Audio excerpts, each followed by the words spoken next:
right, Mr. Singh, let me ask you this. Sir, how much time or altitude do you realistically need to attempt recovery? You know, I'm asking this because the AAIB report mentions that both switches were flipped back to run within seconds and one engine partially came back. From a pilot's point of view, what's the standard emergency protocol in that situation? So the moment they were switched off, had they realized they are in the off position, and because at that time the engine was running at high speed. So higher the speed, the higher the possibility of the engine revival. So if you switch the fuel cutoff switches on, the fuel flows, the ignition is there, and the computers attempt a relight. So the possibility of the relight are higher at higher speed. If you delay by 10 seconds, like what happened in this case, even then the left engine started reviving, but it was too late because the engines are so huge. They got big blades and they need time to start rotating. So that wasn't enough. Otherwise, one engine is good enough to fly the aircraft.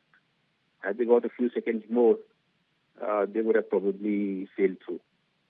So it was only a few seconds between the disaster and getting away with it.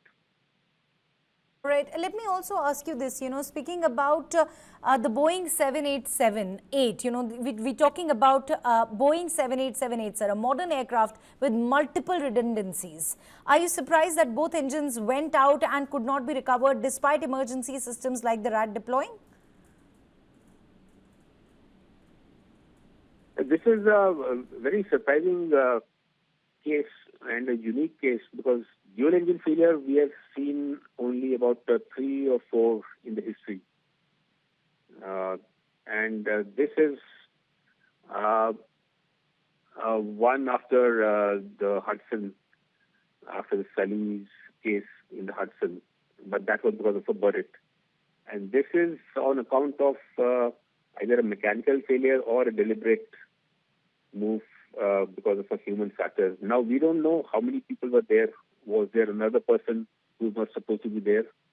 Because there have been cases in the U.S. wherein a jump seat pilot who was sitting as a third pilot, while flying, he decided to shut down the engines, but he was overpowered by the pilots. But this was a very critical phase of flight when the aircraft is just getting airborne. So was there a third person? So that has not been ruled out by the report. So they haven't said who is talking in the CDR. They just listed 2 sentences. So unless all these details are there, like I said, it is very difficult. Even the Ethiopian report had a 33-page report with more data in it. This one is a very concise report, and nothing much can be deciphered from here.